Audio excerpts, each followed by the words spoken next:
fire!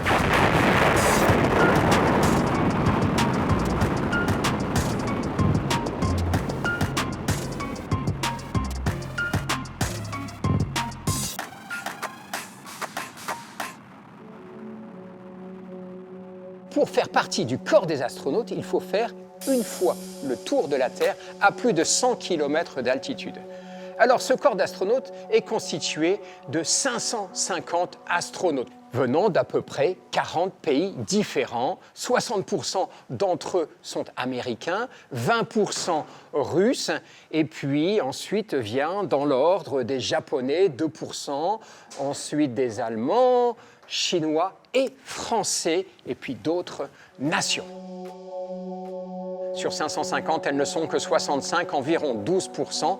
C'est bien peu, c'est très clair, et c'est probablement à l'image de ce qu'était le recrutement à l'époque. On recrutait principalement des pilotes d'essai, qui étaient des hommes, puis des ingénieurs, et puis enfin des médecins et des scientifiques. Alors les agents ont promis que dans leur prochaine sélection, ça serait évidemment à parité. Des astronautes, certains se distinguent.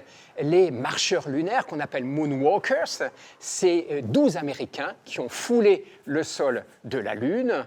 Pour 11 d'entre eux, c'était des pilotes, et un d'entre eux était un scientifique géologue, Jack Schmitt, sur Apollo 17. Et dans notre profession, autant vous dire, ça, c'est vraiment un héros. Et puis là, alors que nous enregistrons, on a un astronaute ici, un astronaute français. Bonjour Sylvestre. Bonjour Philippe. Oui, la Cité de l'Espace, c'est la maison des astronautes, on est d'accord, hein. C'est sympathique de voir Thomas Pesquet, mais de ne pas oublier finalement ses anciens, puisque Thomas, c'est le numéro 10. Moi, j'étais le numéro 9. Un petit hommage quand même au tout premier, Jean-Loup Chrétien. Tous ces gens font partie finalement aujourd'hui d'une même planète. Ça sert à avoir la même vue sur notre environnement et notre planète.